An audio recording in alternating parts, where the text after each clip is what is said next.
Hello. Hi, everyone. Jade from Career Journey Professional, based in Sydney, helping you to find and land in a career that's meaningful to who you are, utilizing what you're best at, and really give you that fulfillment that you long for to contribute and shine as who you are. Hi, everyone. Jade. Right, that was me doing live echoing. Okay, so this topic is actually inspired by a few weeks ago. ABC, so Australian broadcast company, invited me for an interview on this particular topic. I've actually never thought about it, but after the interview, I find it quite interesting to look at things. Of course, we want to look at it from a positive point of view. So just want to break it down. There are three ways we're going to approach this. The first part is, what are some of the reasons that people might suffer a step back in their career? Secondly, what can some of the benefits for taking a step back or being put in that position to have a step back in their career? And lastly, advices on how to make the most out of a career step back. Okay, so what are the reasons that people are having a step back? I mean, obviously, COVID was one of the reasons. A lot of people are made redundant or been asked to stoop down. I have clients in Virgin Australia. I mean, the company currently it's been taken over by other company, but between that, they were asked to stoop down. So there was a period of time. There was no salary. They still kept the position, the title, but you really don't know what's going to happen. There was no certainty, and there was a lot of stress. But there are other there are other reasons that people may take a step back. So there are people who suffered from burnout. They may have, really bad stress, health issues. But there are also people who just don't enjoy managing people, don't enjoy going up that career ladder. Or they want space to consider their next step plan for positive career move. So yeah, there are several reasons. First is people who depromote, forced to depromote or choose to depromote. Forced to depromote, as the COVID situation happens, there are people who, the team being cut down from 8 to 5, which you are not only your title, but also maybe the work, the tasks that you're doing are back to what you were doing a few years back or back to what junior were doing, even though you are a senior now.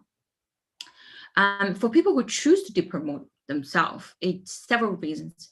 The people who just don't enjoy becoming a manager, don't like the pressure or the culture of being being a manager, that the proportion of the work, it's drastically increased about relationship building, but not doing the work itself.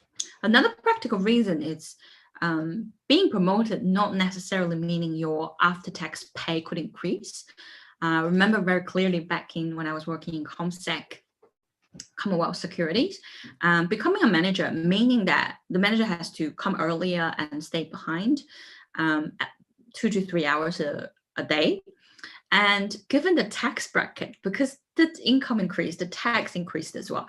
So after the tax bracket and after the extra hours, the hourly rate is not necessarily increasing, but however, you're working longer and suffering more stress. So there's more pressure, and people may not choose to do that for different reasons, for family, work-life balance, being a mom, or there are other commitments. Another way that people are having a step back, or choose to having a career step back, it's probably not actively looking for a job, or in COVID, they are asked to work from full-time to part-time. They are stood down or even unemployed. The reason that people are not actively looking for work is they are maybe actively taking a break, having some rest, recovering from physical or mental pressure or pain, and considering what is the right move for the next step. There are other lifestyle reasons as well. Having to look after their sick family, having to look after newborn baby, having to spend more time with their family, or just wanted more time for a side business, side hustle, something new, having that flexibility, having that quality time with their loved ones. There are some other reasons people choose that as well.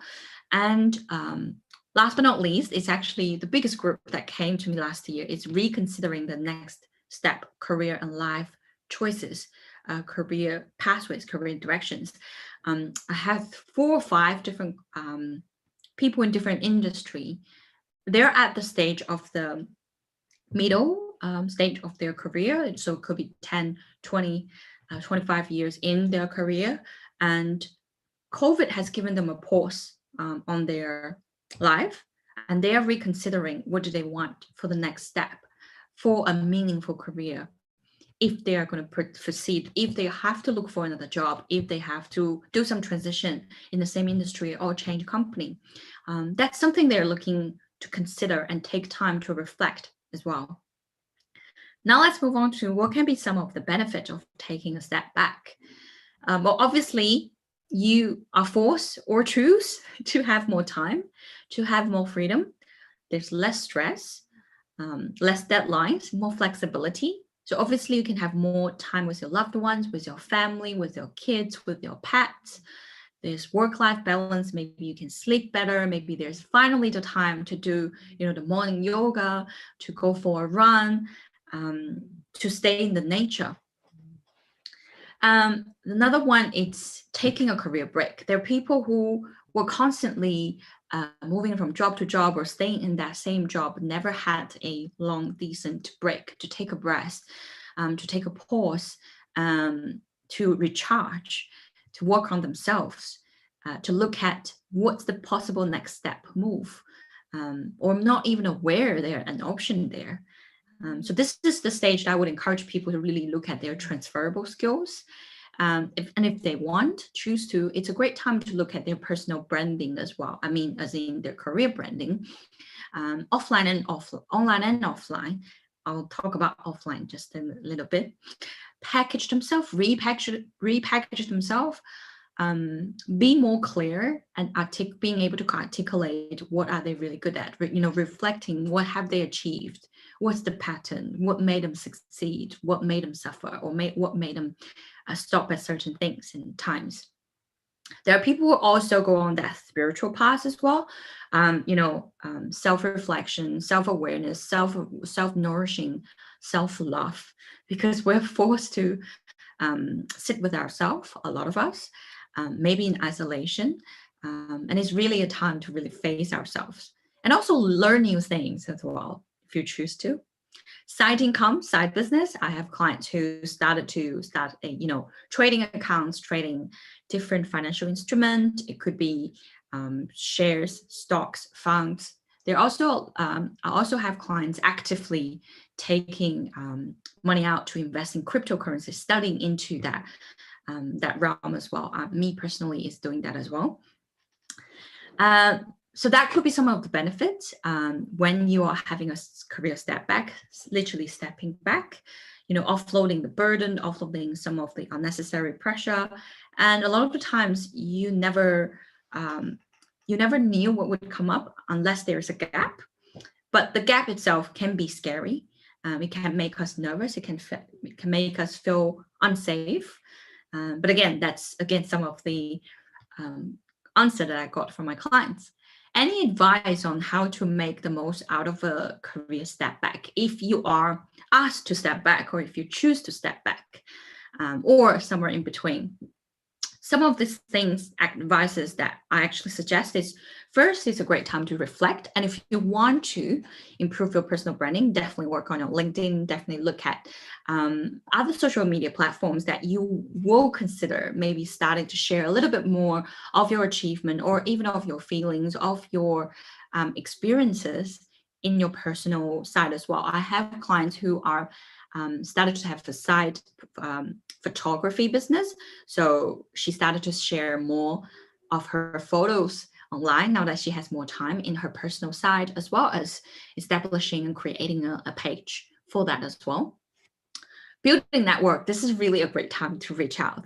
COVID has almost inevitably became the common topic, no matter what's your background, what you were doing, what you come from. It's like an icebreaker, perfect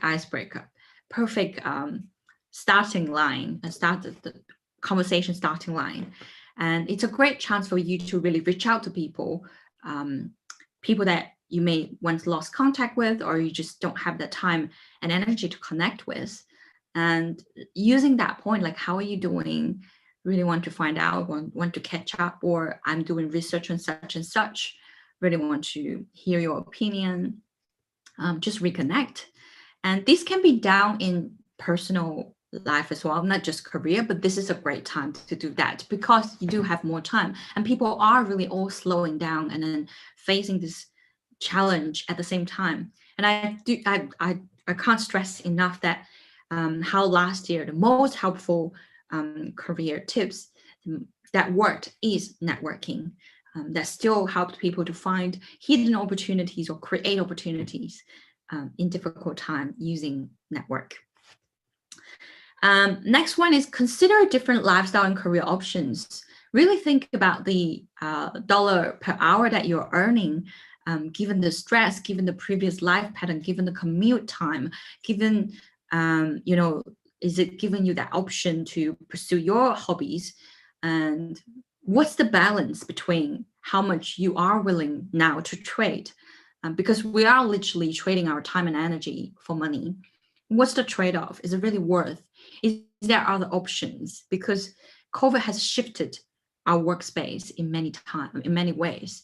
And a lot of the company now are offering permanent or long-term work from home, maybe 1 day a week, 2 day a week options. And that's, again, something that you may want to consider, or, considering other ways, other career pathways, other industries, other roles that may give you the same, maybe dollar amount, but more free time, less pressure, or more satisfaction. Last but not least, learn and develop new skills, new interests as your new career components. Like I shared before, investing could be one of them. I also have clients started baking for the kids' school, and that become a side business. And also people who wanted to pick up entrepreneurial or intrapreneurial skills, which is being in an organization, but being creative and innovative to come up with solution like an entrepreneur, given that difficult situation, given the limited resources and time. So those are all good ways to invest in yourself, to increase your competitive advantage in the long term. Being clear of your achievements, being clear on what's your transferable skill, being clear on what's the trade-off you want to have for your time, energy, and the income and the fulfillment you're getting from your career. All right, so that's a few of the tips that we covered in the interview that I find it interesting and useful. I hope this can help you to look at this in a different way. A lot of us, myself included, are forced to take a step back. However, during that difficult time, I had a new business born. So I have 2 businesses now, and it's just amazing. Yes, there were certain months that I was worried, and there's no uncertainty. There's this uncertainty, but new things comes in when there's space for the new. All right, cool. If you do have your career concern and you need help, do reach out. There is the book a career chat function with me to have a quick diagnose, for me to know what you're doing, how I can help you, and help you how to point you in the right direction if I personally can help you. Anyway, wish you all the best.